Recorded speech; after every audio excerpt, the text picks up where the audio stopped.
What's up, everyone? Welcome to the Huddle, your weekly podcast where we talk about forward progress in your career. Thanks for joining us today. I'd like to take a couple seconds here to thank the sponsors. We want to say thanks to TradeTet. Get your VTI. Paul's got a lot of stuff going on right now where he's trying to help the industry, and I don't think people are viewing it that way, but that's essentially what is going on. It's like it's going to help all of us eventually, so make sure you get your VTI. That way when it's off and popping, you don't have to worry about it anymore. We also got to thank the NAFCT. Huge shout out to them for being huge in the industry, helping us out, spread the word, and just being the awesome people that they are for all the training that they do. And Divergent Adhesives, because you can't glue floor down with nothing, right? And they do got some great adhesives, so make sure you check them out. We also got to shout out Pro Installer Magazine, because a lot of the stuff that I have learned has been through these publications, so just make sure you're checking them out. They got a lot of good articles, and like we said before, if you want to write an article, they'll probably be more than happy to hear you out, see what you got going on.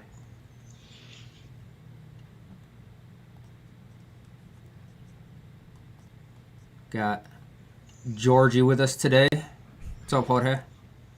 What's up? What's going on, guys? What's going on, brother? See you out there working right now. Man, just hitting it up. I'm still phase one on this project, so I gotta see if I can just get everything positioned properly for today and tomorrow, and get out of here tomorrow. Go on to the next one. Preparing for success. Yeah, how are y'all doing over there? I think today's it's been a very unorganized, busy couple of days. Like everything I thought I was going to be able to do hasn't really went that way. It's only because a couple phone calls, right, just lead you down that path of trying to help solve problems, which is totally fine. It happens. Yeah, and I think that's kind of one of those things where it kind of ties into our topic today, because it's been on that end before. I don't know if this project is necessarily to that extent, but I mean, we've been on, had to do the same things before, where it's like you get some phone calls and it's an emergency situation and you kind of got to go bail some people out, and that's where we're at with this project. But we're talking about pricing, right? Yeah. The topic is what the price of being the cheapest, right? That's the actual topic? Yep, the price of being the cheapest. That doesn't really sound. Well, let's dissect the topic real quick. Everything that we do, there's a cost involved, right? And every company has different levels of overhead, whether it's just a individual proprietor working for themselves out of their home, their garage, or it's a very large company that has hundreds of employees and contacts all across the U.S. Right? Like there's a big range there to talk about, but realistically, what is being the cheapest in your area, or what has being the cheapest really done for you? Have you found success? Have you found failure? Have you been categorized? Have you been put into a bucket with others? Right? I don't know. Listen, what are your thoughts on the topic here, Jorge?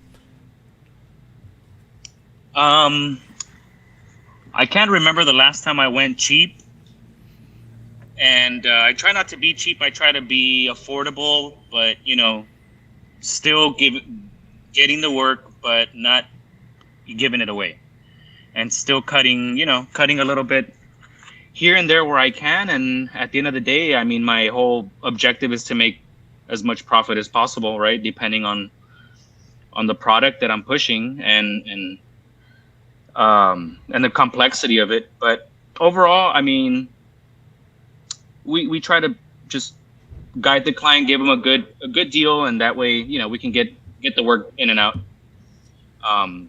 But then again, it just depends what kind of product you're pushing, how hard is it, how many days you're going to be in the house. So for us, it's a quick in and out, a day or two in a home. And especially for doing the rug serging and binding, it's a half a day sometimes. It's more of a travel to other cities. But for some things, you can't be cheap. So in some cases, I can give somebody a wholesale price on that.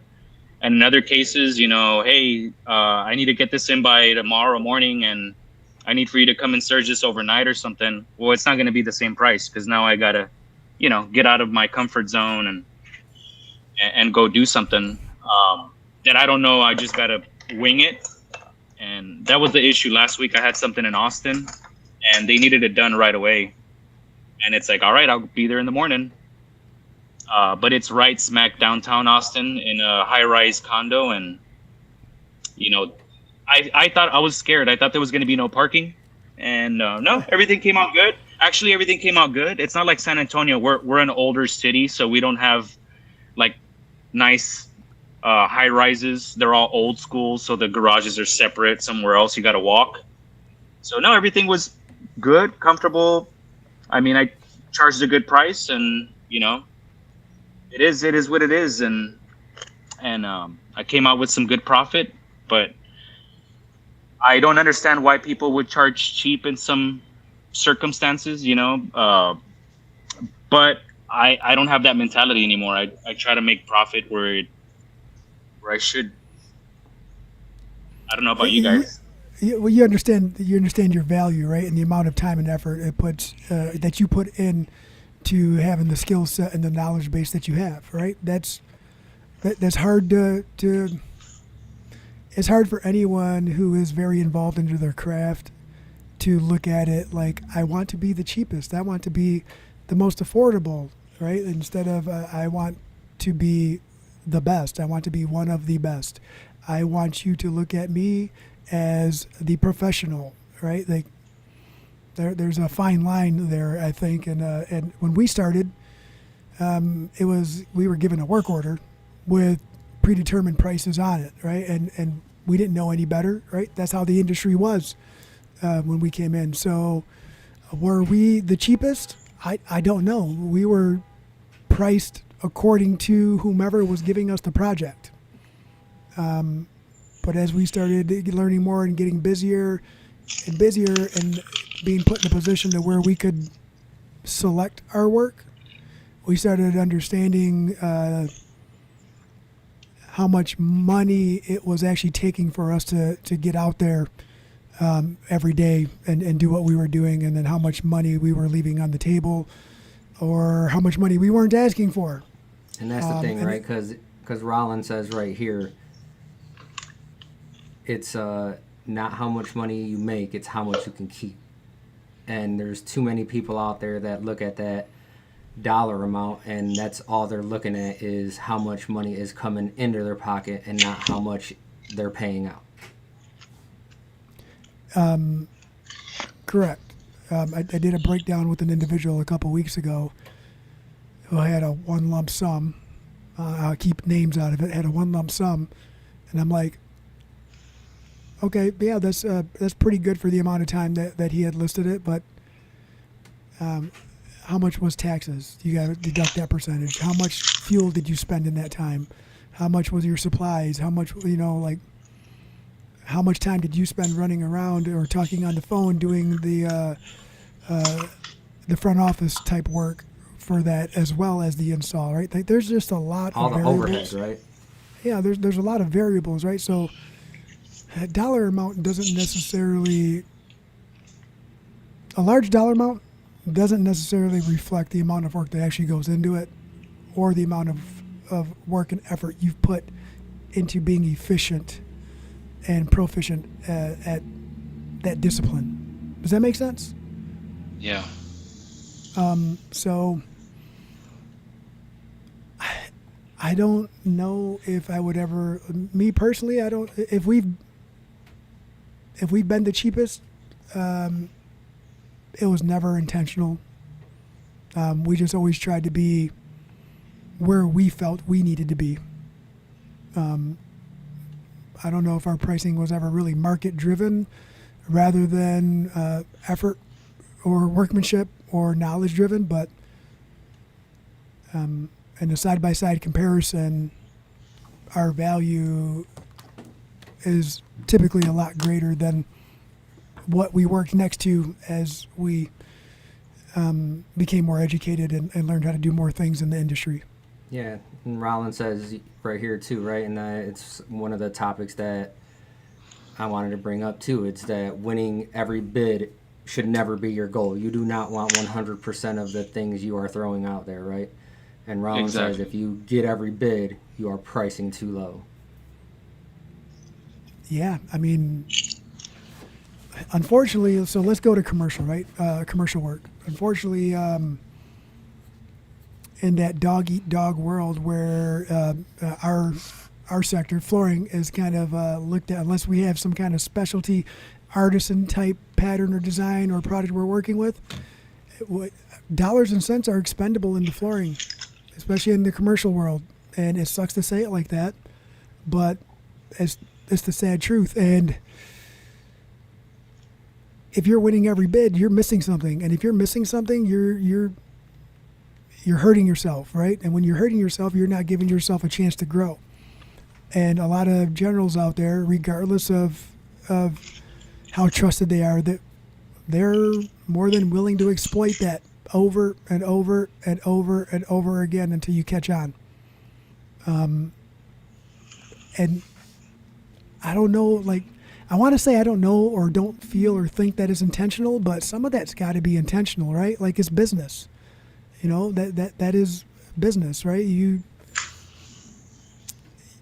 take it all in and you try to create this budget, and if you can find people that are if you can find a team that keeps you within those parameters of that budget that you created using numbers that might not even be valid anymore. Because it came more out power of a to book. you. It came out of a book that was published this year that says this is what it should cost. Yeah. And over here on Instagram, this is what Floor Pilot says. He says, I'm saying this is what they say. I feel like it's more about the price of going with the cheapest. So many clients often try to find the cheapest price, but that comes with a very high cost. Yeah, and sometimes it's the cost of a relationship, a partnership. It's the cost of a client that you've had for years and years, and then they decided they wanted to go somewhere else, right? Like, it's hard. Well, that's the thing, right? You got to keep people honest too, right? You shouldn't just be going out and getting one price. You should always do your due diligence and get, multiple prices, and that's how you figure out who's the low, who's in the middle, who's high, and then compare things after that. And I was talking to someone, I think it was over the weekend, and they were, just talking about how business is going, and I'm like, man, it's just so cutthroat in the commercial world right now with how low some of these bids are. And I've talked to some of the other project managers or estimators that have had teams that are on these projects and bidding these and getting them, and I'm like, dude, like, when you see the spread from the low bid to the next bid being like 80 grand, and then there's like 2 or 3 people in line within like $5,000-$6,000 of each other, and then it jumps up another 20-30 grand. It's like, how do people as consumers actually go and say, yeah, we're going to take that low bid and think that everything is apples to apples? I guess I'll never know that because we ask for details, and we offer details, and let me add to what you said, because I've had a couple conversations about the same thing, right? And there's an obvious low, there's an obvious high, right? And I will say the conversation I had is right away the low gets tossed, the high gets tossed, and this particular company likes to focus on that cluster and see where they're at, and then potentially gives them an opportunity to compare, to see if it is apples to apples, or now that to me sounds pretty fair. But on the other end, if we're looking at the price of being the cheapest and you miss something, and you signed a contract that says you have to provide X, Y, Z, and you sit down in a meeting and you say, yes, I have all that figured in. Man, you are putting yourself in a bad spot as an owner, proprietor, whatever. That's that perspective. But from the other perspective of a company who goes in with their numbers, gets selected, but then also determines what they're paying out to installers, and then has those installers fight for, like, multiple installers fight for who's going to do this project for this price. And they have 5 to select from, and one guy says no, the next guy says no, third guy says, yeah, but can you do this? The fourth guy says, of course I can. I could probably do it cheaper. Right now you have your installer community battling one another for no reason. And that's that where part sucks. Yeah, and that's where It's us like, as installers have to realize too, right? That they're putting us up against each other like that, where it's like you can't just keep on undercutting yourself just to get projects, because all it takes is, you do that, and then it's one thing on that project leads to, now I'm not making any money. Yep. And what were you going to say, Jorge? I was gonna say it's like going to the auction, the car auction, but instead of the numbers going up, they're going down, and everybody's like, "I can do it less. I'll do it for less. Pick me." Yeah. Right. And that's kind of what the bid market has felt we should like do a to video me. like that. Right. It almost seems like, we're going out and we're bidding to a GC, and then it feels like these other companies are going to all their installers and bidding it out to them, seeing who will take the lowest dollar amount to do it, so that way they can just put their markup on it and then call it a day. Yeah. Everybody's in business to be profitable, right? To make money. Nobody intentionally goes out and finds work to lose money.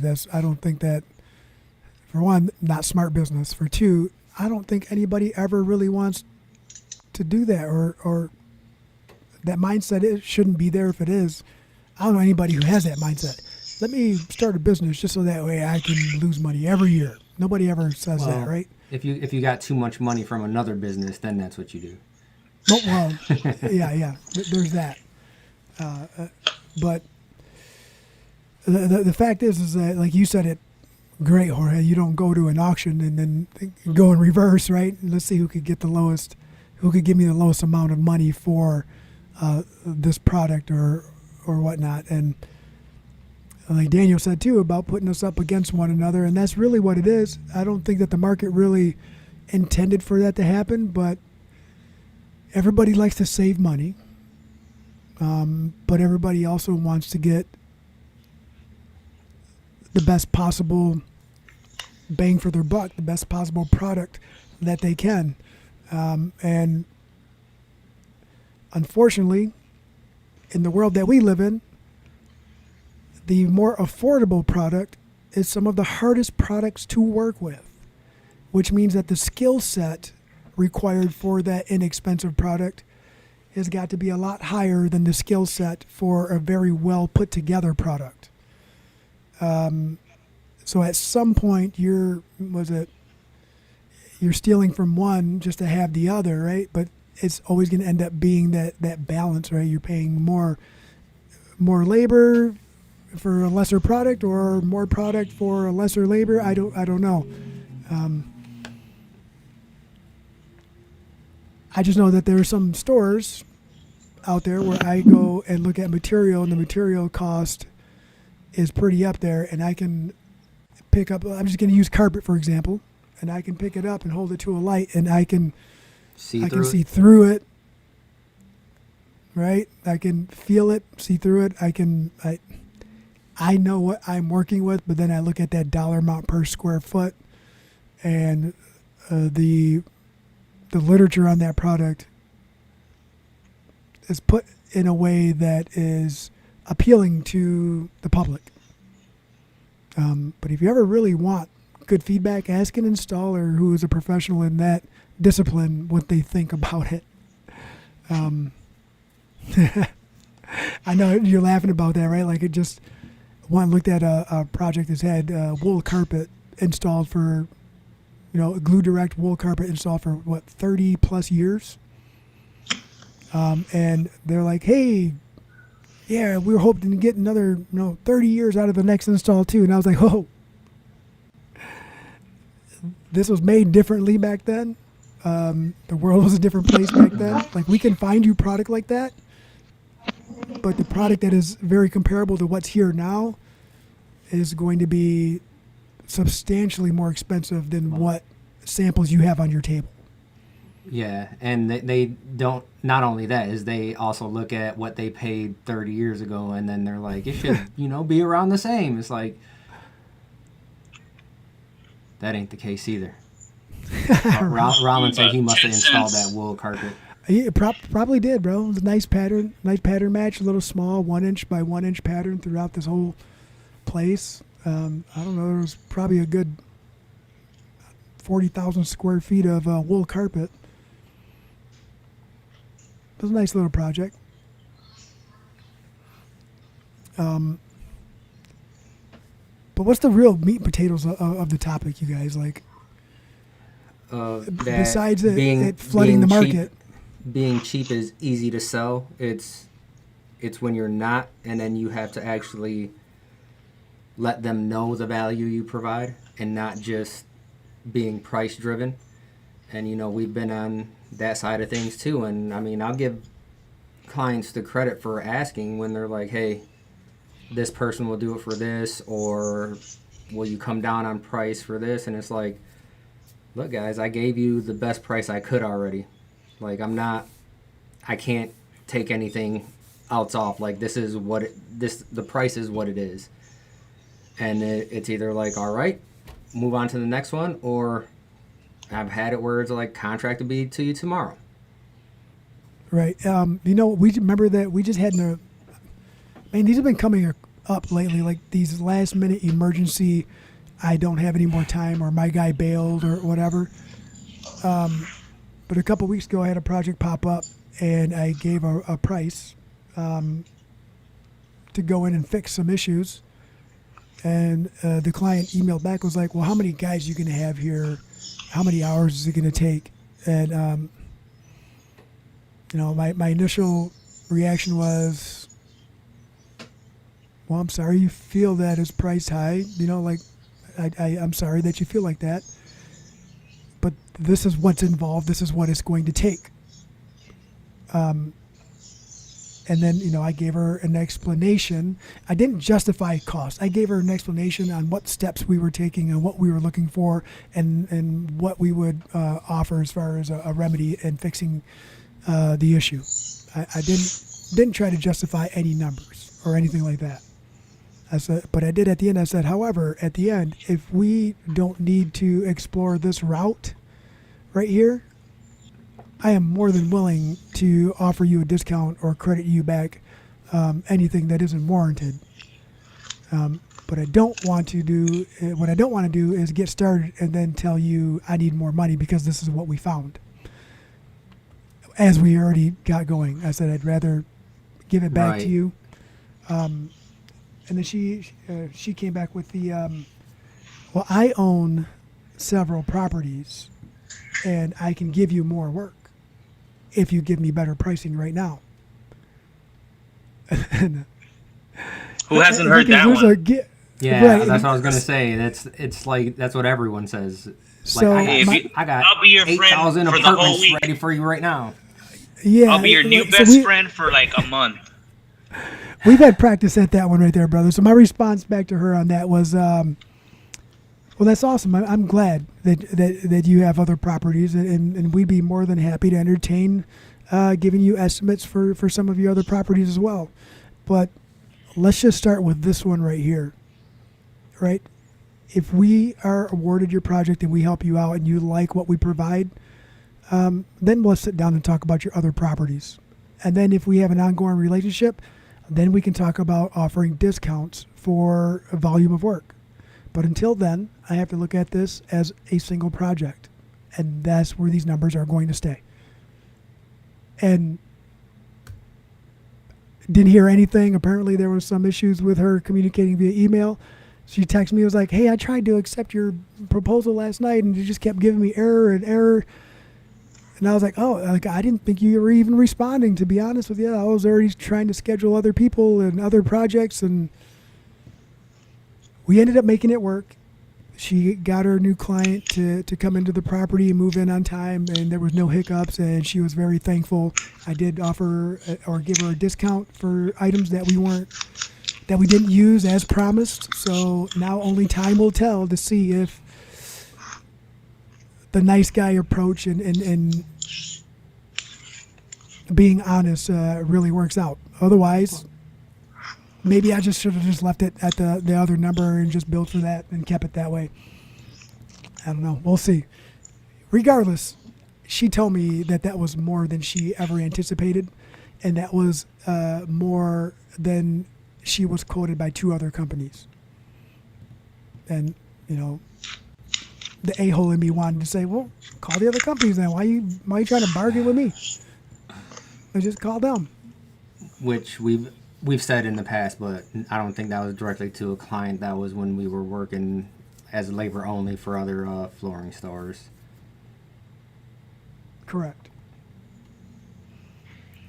Call them. I don't try to say that, but sometimes it just, when you've had one of those weeks or one of those days, it's hard to always be optimistic and nice. That takes a little bit of practice too. Yeah, Mr. Kendall, thank you. He seems to know that job. Thank you, brother. Thank you for helping us out. And you know, that's part of the network too, the Trade Tap network right there coming through. Shooting out a message, maybe a phone call saying, I have this in the works. Where are you available? If I can't cover it, are you available? I don't want to cover it. Are you available? This is up your alley. Are you available? What would you need? And great communication through the Trade Tap network with Kendall as well. Nice. ¿Qué pasa, Jose? Jose's here. Jose de Jesus. My amigo. Yeah, I just talked to him the other day too on the phone. He messaged me and was like, hey, how you been? So I called him when I was leaving the office. I think it was the day after you were texting me, and you were like, I need to tell you this right now so I don't forget. And then I was like, hey, what are you talking about? And then you were like, I forgot. Good job on him or me? No, me. Jorge. Oh, I ended up calling Angelica and I told her my whole story. I was talking to her for like 45 minutes and she's like, yeah. So I was like, remember, because I'm going to forget. She's like, I got you. now, So has anybody ever had an experience where being the cheapest has benefited long term? Right? I mean, it does in a sense. When I used to work for like fire and water restoration people, you know, doing stuff. Yeah, well, not because of the volume, because they're really like super inexpensive materials that are going to go in, like paper thin sheet vinyls and like carpet in a 20 ounce to 30 ounce. You know, it's something really just crazy, you know. You can't charge some of these people a lot because one, they're not gonna hire you, and two, people like my dad, at some point, they were scared to kind of leave. Some people, they're like, no, well, they're giving us a lot of work. Why do you want to leave them? And he's like, another thing is like, we could be working for somebody who pays us less. And I'm like, yeah, but we could be working for somebody who pays us more. I go, but if you want to fill in the time, no problem. They're just filler jobs. And it always seemed that when I didn't have any kind of work at all, maybe that day or for the next 3 days, they'd call like, I need this now. And I'm like, yeah, I'm free. Let's do it. But other than that, most of those were my dad's kind of clients, and I worked for him, so I had to respect what he did. Now it's like, nope, we're not working for them, or I'm not working for that person, and this is the way it's going to be, and it works out. I'm not saying I'm not cheap. I mean, I'm not going to say I'm cheap. I'm just, like I said, depends on the material. Not the cheapest, right?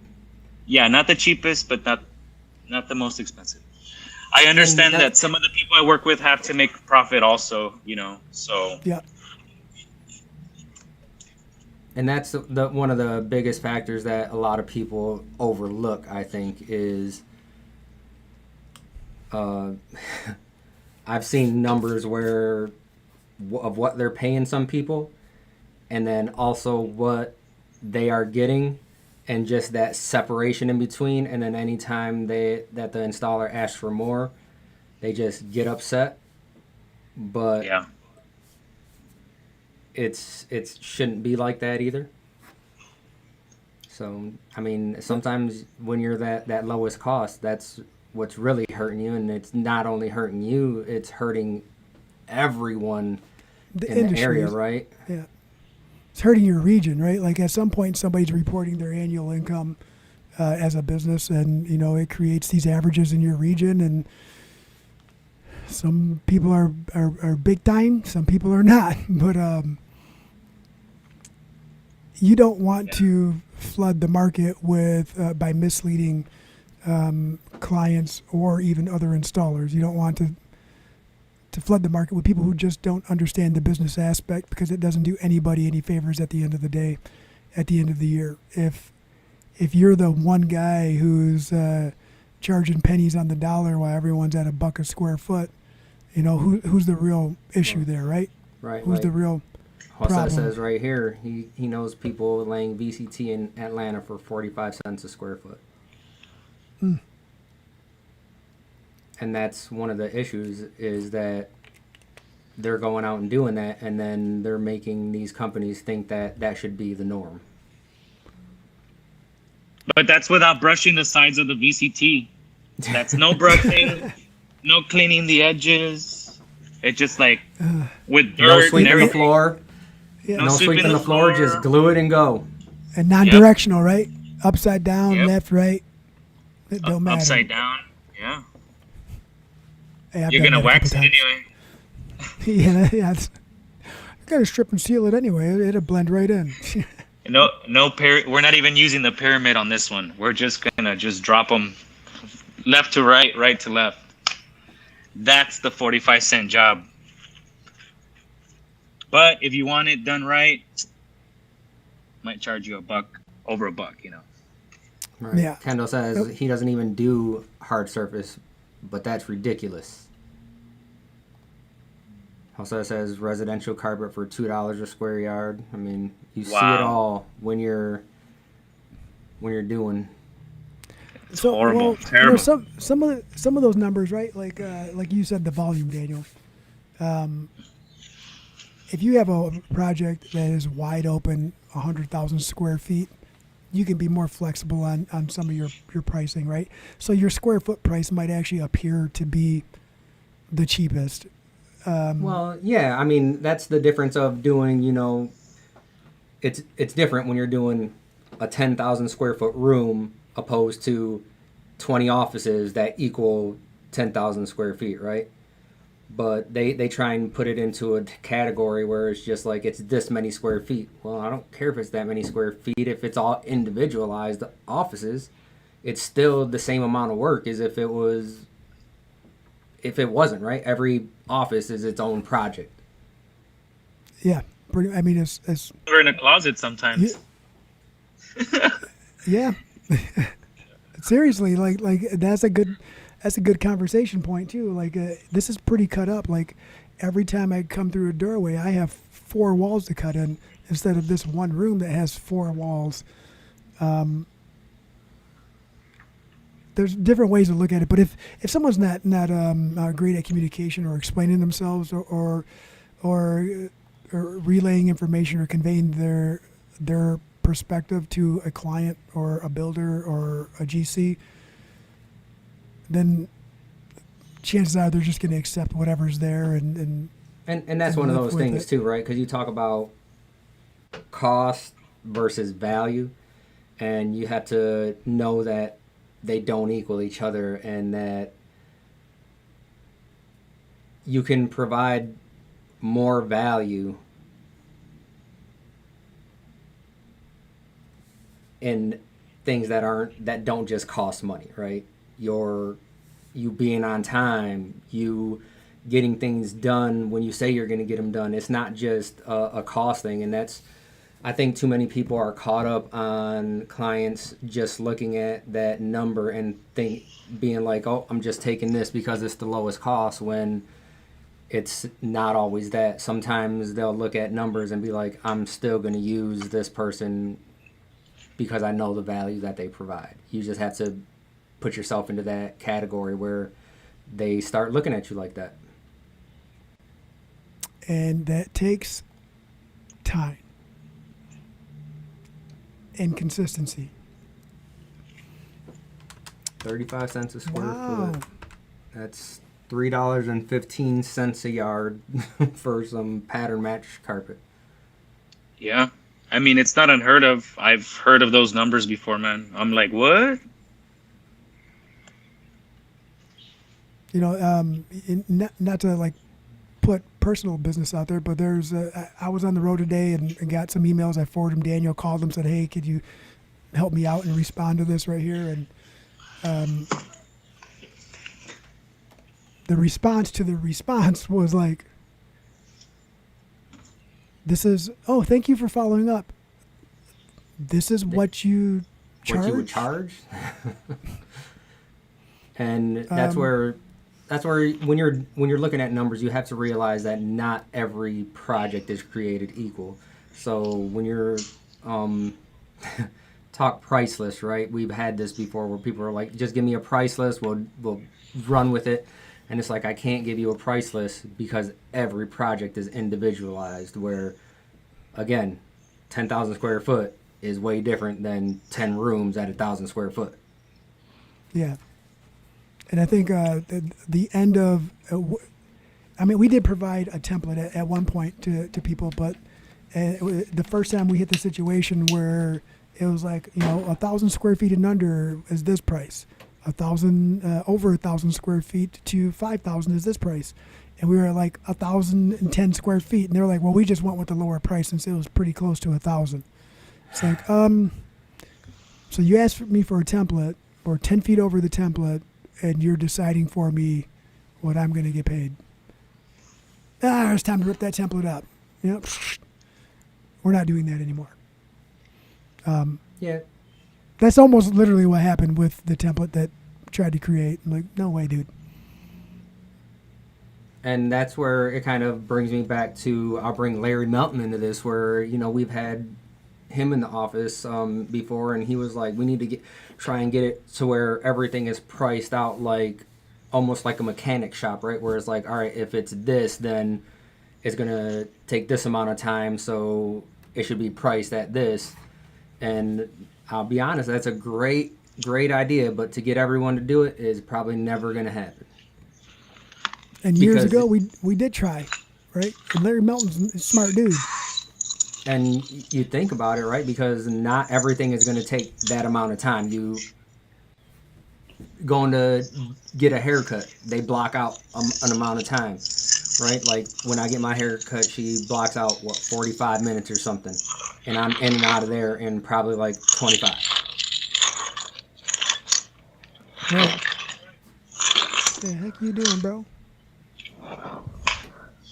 You're getting tools, man. I'm getting some tools, baby. Trying to sell here. Yeah, working off a template is all fine and dandy if you have cookie cutter projects.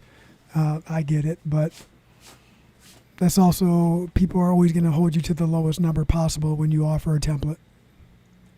And even if it's not on a template and your numbers are just everywhere, you have to be able to explain to the client where you're pulling these numbers out of, right? And I've been on projects where it's like, all right, we want to use you, but we need you to explain this. And then it's like, all right, well, one of the previous ones was, all right, well, it's behind a meat counter, so you don't want to use this material here because eventually it's going to end up shrinking, and then you're going to have all this bacteria in all this stuff. So I priced it out with this one. Well, what if we don't want to use that one? I said, but then we can come up with an alternative, right? But at the end of the day, it's like you're the one that's going to have to deal with the health department. So do you want to have that conversation now or later on when you got to replace stuff because it's not to code? And that's where the knowledge and the value come into play there. Let's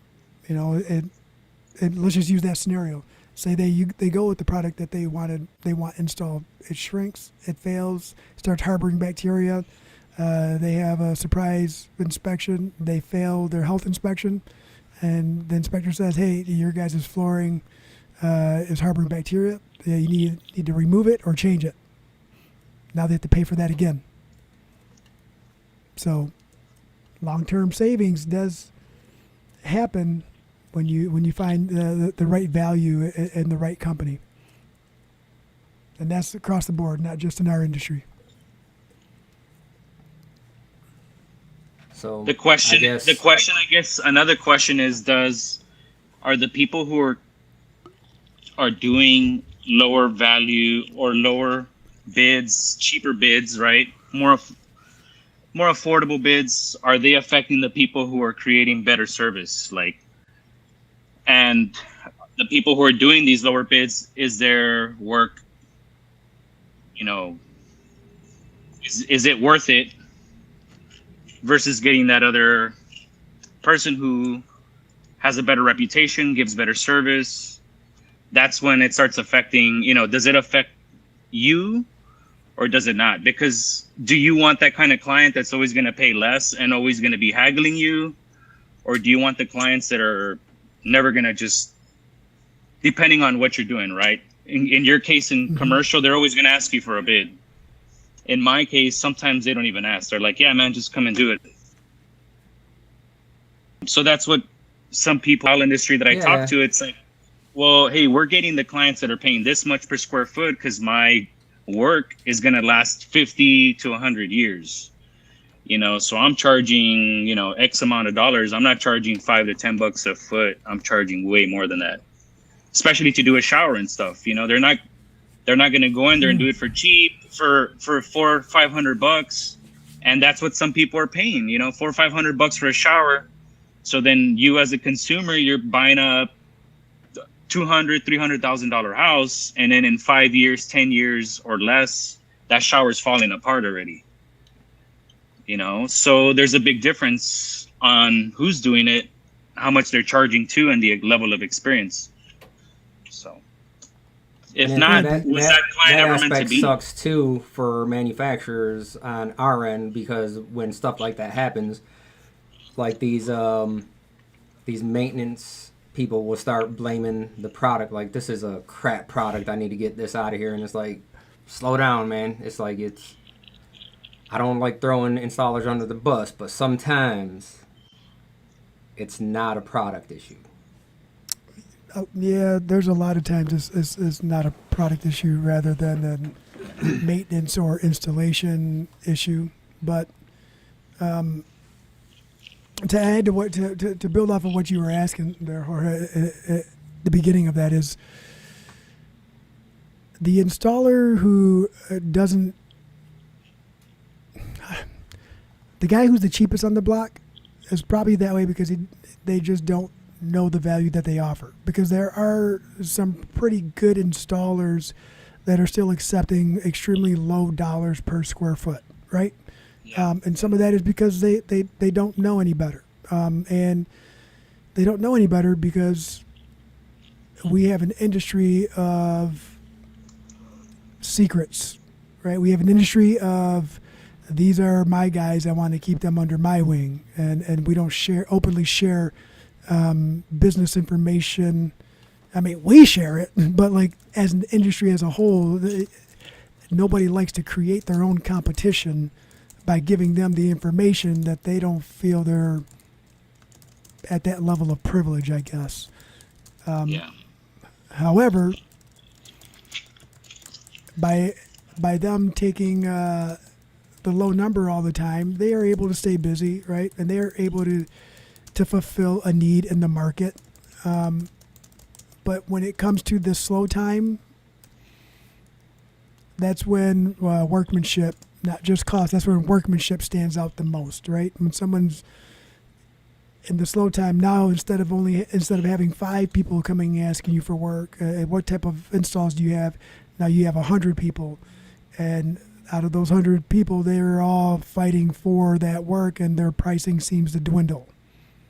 So now you have a big influx of installers who are very capable of doing work, some to the standards required, some not, but they're all pretty low on dollar amounts. Now that's an exaggeration. I'm not saying everybody's low. I'm just using all that as an example. And to some extent, you should compete a little bit, depending on what time of year and how flooded the market is with work, and who has the work.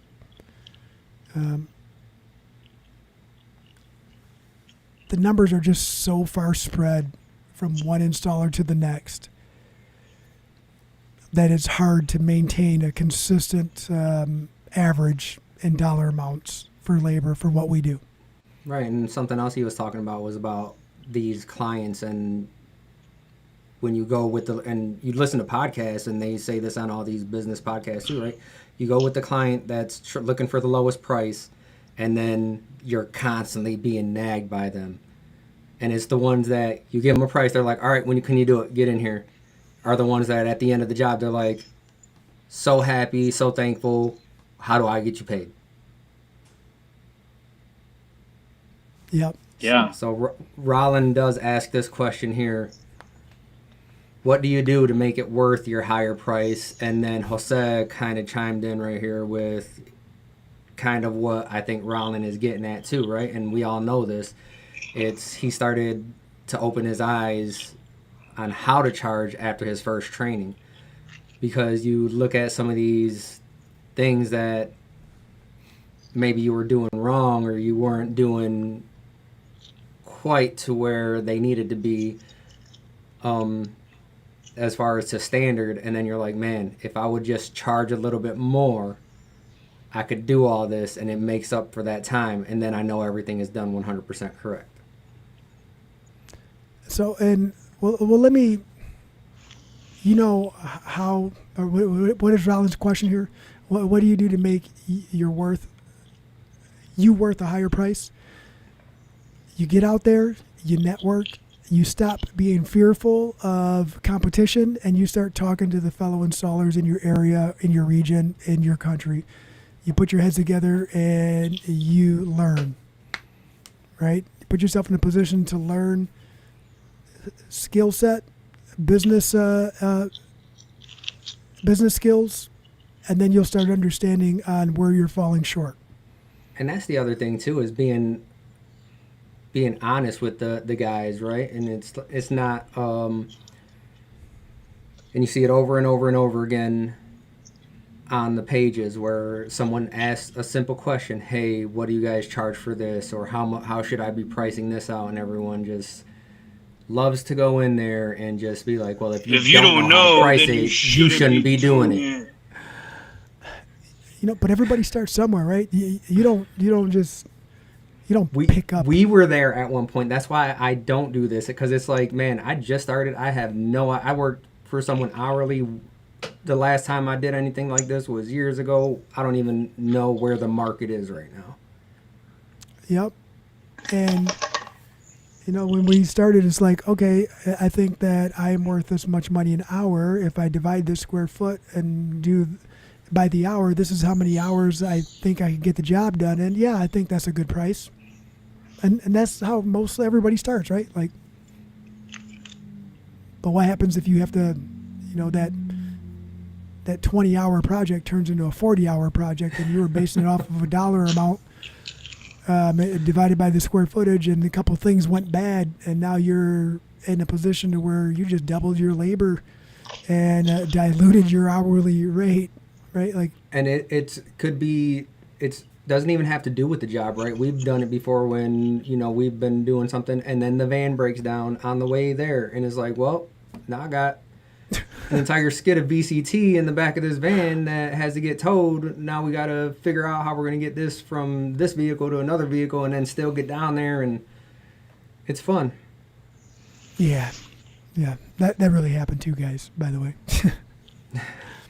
It always happens at least 3 times in your lifetime of flooring. At least. Danny says, how 3 times. on YouTube says, how's the labor situation in our area? We have a big shortage of qualified installers, so our prices are way up. And I don't know that it's necessarily the installers that's the issue over here, because we do mostly commercial. I think it's the estimators that are doing it, because then what they'll end up doing over here is they'll price out the job and then find someone to do it for lower than they priced it out at. Yeah. Mm-hmm. So, I mean, and I think in our area, we have some pretty good installers over here. So it's not necessarily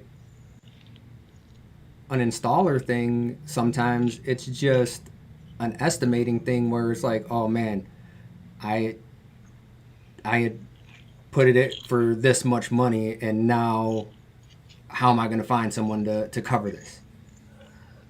Right, or let's look at it another way, and I've seen this happen too. Is where an estimator, they team up and they are low bid, right? They're low. They're winning everything. Now they don't have enough people to install.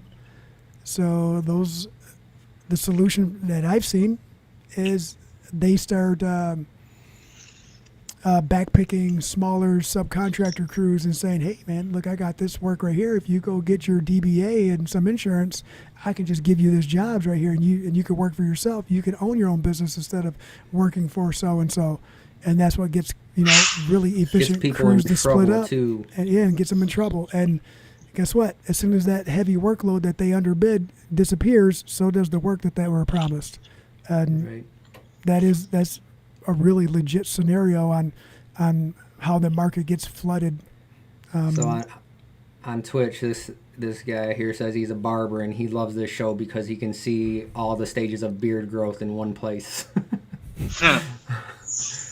And he Right. did say that that recommendation referrals are king, and that he doesn't get customers because he's cheap. He knows his trade, right? And 100%. Like as a barber, you it's the same thing. It's you got to be priced so you're making money, because if you're not, all it Right. takes is someone coming in there with something like this, and then you're like, man, it's going to take some work. And Jose says that at the first CFI convention he went to, someone told him, you do less work and make more money, but doing the work right. And that changed his mind about, it's not always about more. Sometimes it's about how can I slow down and make myself more efficient. Mm-hmm. Been there. We have Yeah. trying to take on too Danny is much in, at one time, put us in a bad spot. I'll tell you what. I guess I don't know if that's actually up north, but it's in Canada, so you automatically think it's north. But he says his phone won't stop ringing. He's strictly commercial, and that's awesome. Oh, yeah. Rollin says What decides what is high and what is low? That's a I great guess question there, Rollin. I guess So, I'll individually, right? Maybe. It's based on your personal expenses and stuff like that, right? Everybody's business is run differently, which is why we have to charge a different price than our competitors in the market. But at the end of the day, everything should still be pretty close based on that project, I think. right. Well, as long as if it's apples to apples, yes, right. But the apples to apples means that the installers have very similar education backgrounds.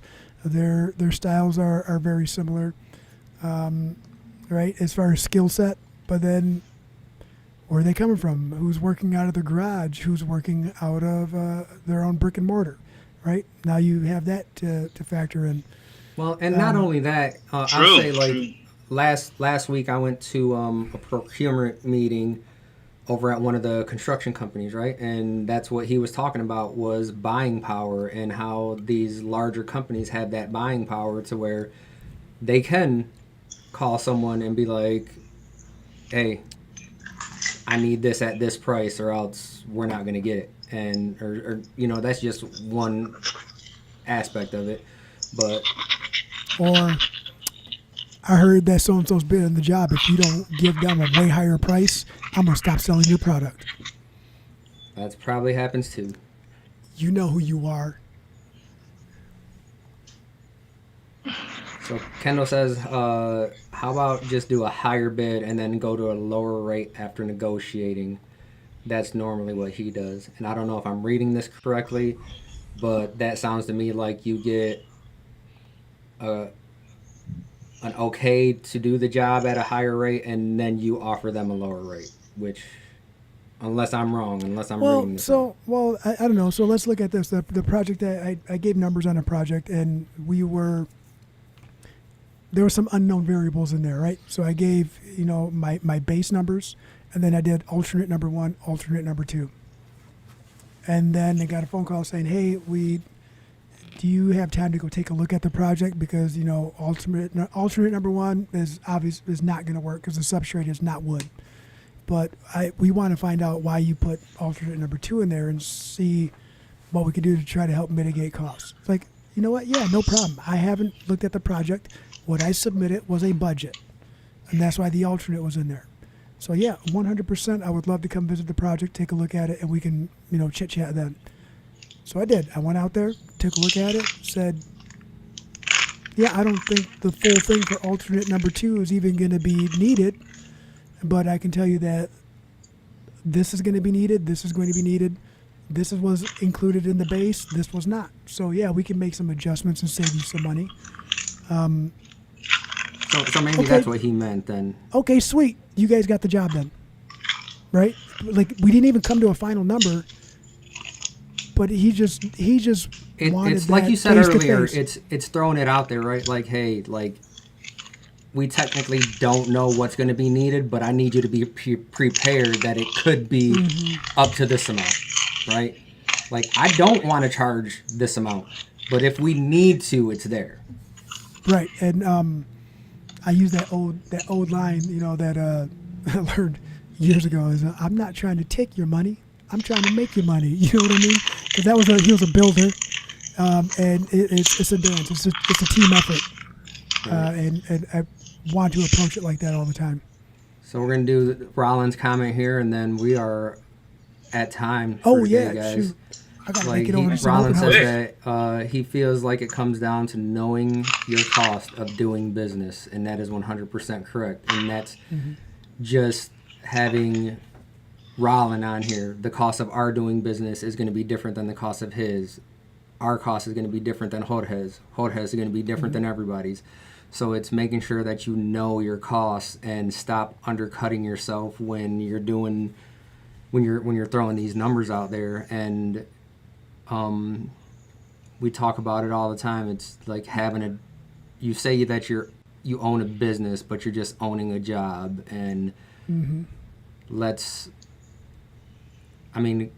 Kyle said it best when he was doing his podcast too, right? It's profit's not a dirty word. Like everyone has to make a profit all the way down the line. There's a book out there it's called Profit First. And right, do they have a couple variations of it, like a contractor version? Yep.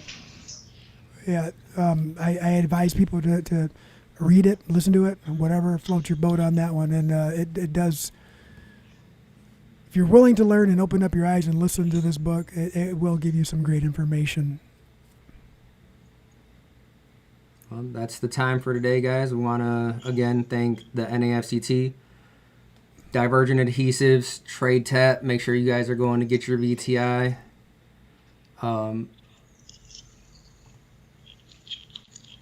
Sorry. And Pro Installer Magazine. Make sure you're reading up, man. Just, like, if anything, just reading that will put you miles ahead of a lot of other people. And Jorge, thanks for joining us today, brother. Yeah, so we can get a tutorial of what you got going on, bro. And I'm sitting here watching you do all that. Man, you know what? It's a lot of fun. It's it entails a lot of little detail, very tedious work, but overall, we should be done hopefully by tomorrow. And it's just this one step I need to sew, and bada bing. Nice. Well, we appreciate you hopping on today, bro. Yeah, thanks for having me.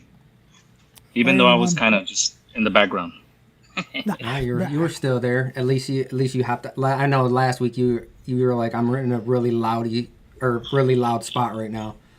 So, but sometimes that because Jorge will, text or call me at 2:00 and he's already like, I'm already at the bar, bro. I'm drinking a brew most days except for today. Maybe later. I don't know. But yeah, everybody jump on Trade Tap. Go get your education and your trainings. And I hope to see y'all guys later on in the year. If you go to any conventions or next year during Ty's coverings. And I hope to see you there. Thanks for watching us. All right. We'll see you guys later. Peace.